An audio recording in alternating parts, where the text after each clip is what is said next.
Swastiastu. My name is Kadesan Angelita. My student number is 19111711037. Om Swastiastu. My name is Ibu Surya Guna and my student number is 1911171042. Om Swastiastu. Hello everybody, my name is Nikita Millennial Student Laksmi, student number 19111711035. So in this video, my group and I will present to you about teaching pronunciation. So let's start the first discussion about pronunciation teaching and theories, phonology and behaviorism. Pronunciation teaching and theories. Arguments against the explicit teaching of pronunciation rely on two basic assumptions about the acquisition of second language phonology. The first, based on the critical period hypothesis, claims that it is virtually impossible for adults to acquire native-like pronunciation in a foreign language. For review, see Burrell 1185. The second, arising primarily from the work of Krasen 1982, insists that pronunciation is an acquired skill and that focused instruction is at best useless and at worst detrimental. A widely cited study by Snow and Hofnagel-Holle 1977 found that adults were actually superior to children in the areas of pronunciation and sound discrimination, at least in the first stage of learning, and although children excelled in later stages, the only subject in the study identified as acquiring native-like pronunciation was the teenager. It has further been pointed out that adults and adolescents have skills such as ability to compare and contrast and recognize patterns in speech, not available to children. The implication of such research on the development of pronunciation teaching materials is not that adults should be denied pronunciation training, but that learners of different ages may respond differently, both emotionally and cognitively, to different kinds of teaching approaches and task types. Whereas imitation activities might be more successful with younger learners, older learners might benefit from a more descriptive or analytic approach. Brown 1992. Next, phonology and behaviorism. Perhaps the oldest method of teaching pronunciation involves exercise in elocution, imitation drills, and reading aloud. With the development of recording technology and the rise of audiolingualism, such method became the stock in trade of language teaching, and although now widely discredited in the areas of grammar and vocabulary teaching, the listen and repeat approach has persisted in the teaching of pronunciation.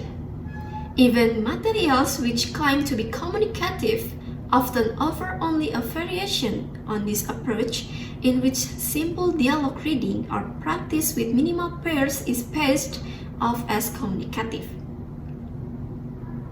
Some teaching materials emphasize the importance of sound discrimination. Several studies, however, suggest that this is not the case. To be truly effective, drills have to move beyond the simple identification and mimicking of decontextualized sounds, contrast to the perception of more meaningful, communicative characteristics of input and the ability to move beyond accurate, productive of discrete sounds to integrating those sounds into effective communication.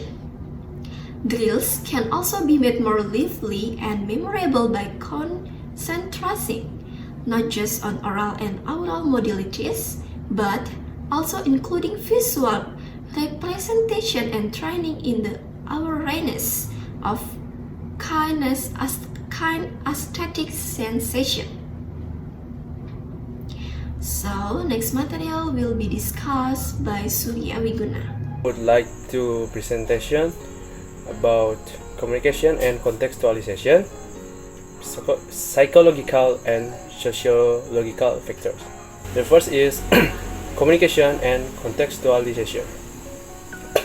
Perhaps the most criticized aspect of pronunciation teaching materials is their widespread reliance on the contextualization language and lack of grounding in the realities of actual communication.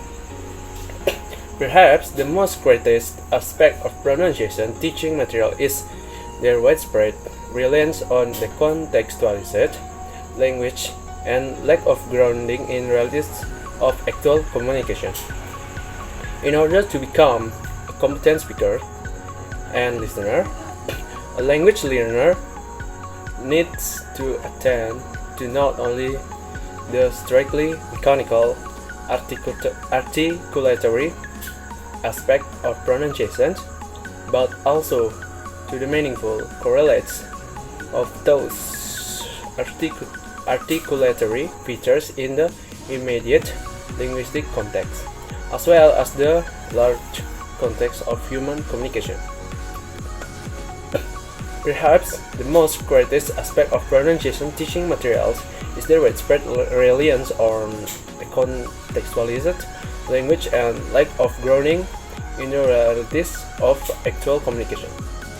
There has also been an attempt to make repetitive practice of rhythm and sound more natural and meaningful through the use of poetry and song.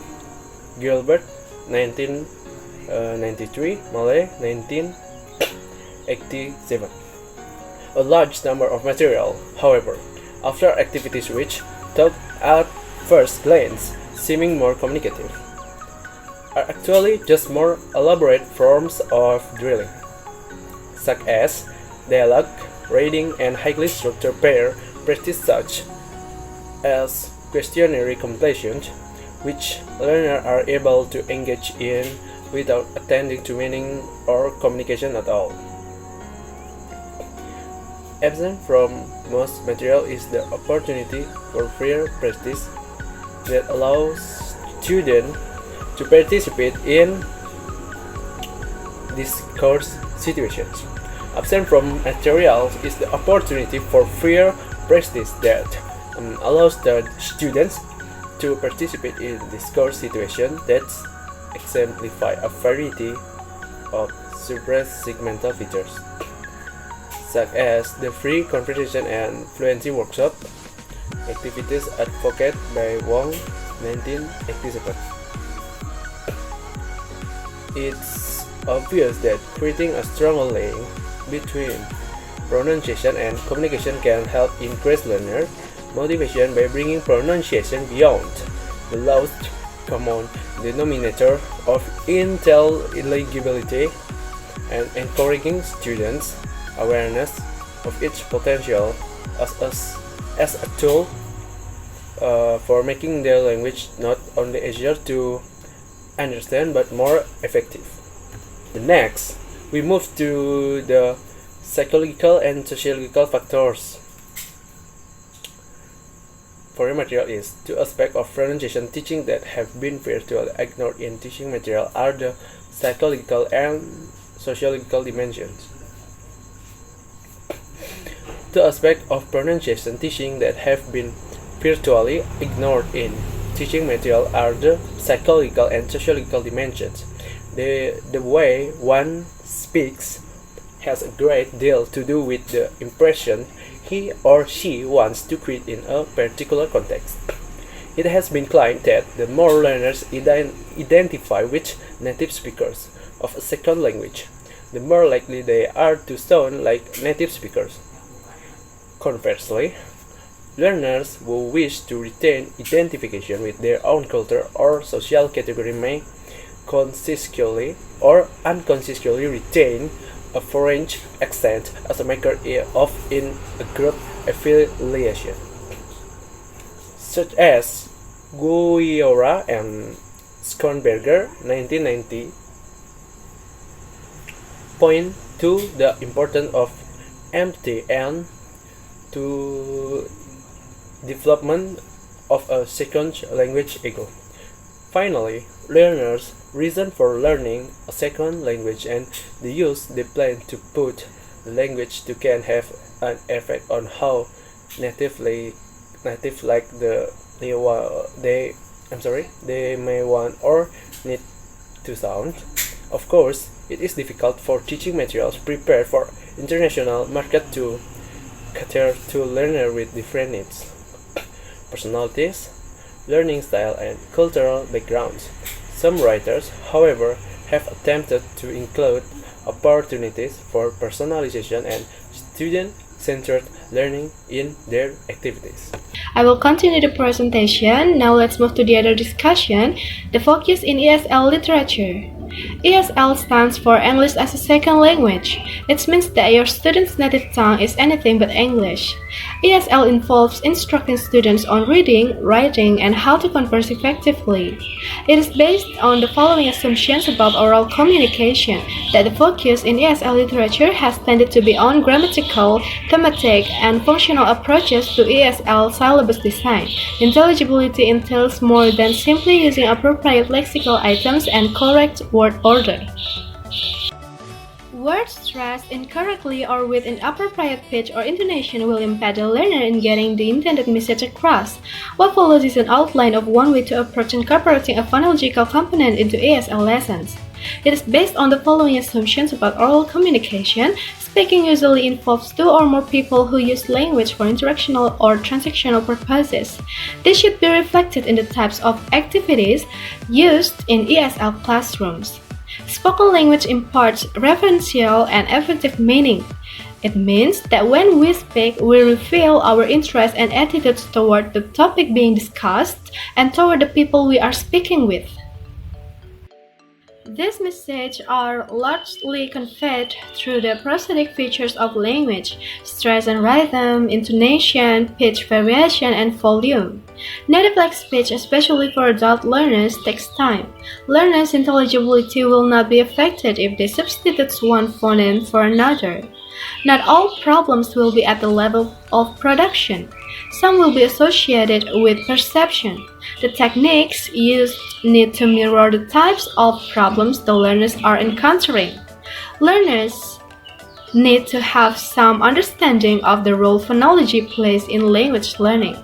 Learners need to have some understanding of the role phonology plays in language learning means that learning will be enhanced if learners are included in the decision-making process concerning the areas in which they would like to improve their speaking. Now let's move to the last discussion of this presentation, incorporating phonological elements into an ESL syllabus. These are some types to incorporate phonological elements into an ESL syllabus. Step 1. Setting the context. Context is used to build up connections that the learner is forming with the language and shows them how things like register, levels of language formality fit into the equation and being noticed with it. It allows them to become as close to the language as a classroom setting allows. It shows them where the language happens. Choose a context that you know your learner's interest. Look at the course book to see which lexis or phonology or function you have to teach. Then, step 2, diagnosing learners' spoken English. The phonological features you focus on need the problems are encountering. By collecting data of the learner's general speaking habits, you can identify individual learner problems and those common to the group. Devise a one-page diagnostic learner profile with the following headings: clarity, speed, loudness, breathing, fluency, voice, gestural expression, eye gaze, intonation, stress rhythm, and also consonants and vowels. After setting the context and diagnosing learners' spoken English, step 3, selecting the content.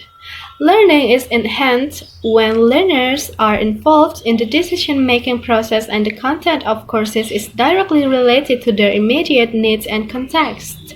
For this reason, I believe that it is prudent to not only diagnose the learner's phonological problems, but also the communicative context in which they use English outside the classroom. At this stage, you have introduced learners to some of the phonological features of English, then diagnosed their spoken English and ascertained those contexts in the community language. Now, thirdly, as the last step, we just have to implement our context. You've established that the majority of learners have problems with stress and rhythm and intonation patterns. They've indicated that banking is a topic they are interested in. You select relevant material for the level you're teaching. The phonological objective for this unit will be how to make polite requests using the appropriate stress patterns and intonation contours. Now I will give you a little conclusion of this presentation. Contemporary materials for the teaching of pronunciation, though still retaining many of the characteristics of traditional audiolingual texts. Such opportunities can be realized through questionnaires asking learners to reflect on their attitudes towards non-native like pronunciation of their own language. Writers of pronunciation teaching materials in the coming years will likely pay more attention to learners' social-linguistic situations and the political implications of attitudes towards non-native accents. Okay, so that's all for the presentation from us as the 7th group in this subject. We really hope that you've got something to learn from this presentation. That's all. Thank you for watching this. I close this presentation with Parama Santi. Om Santi Santi Santi Om.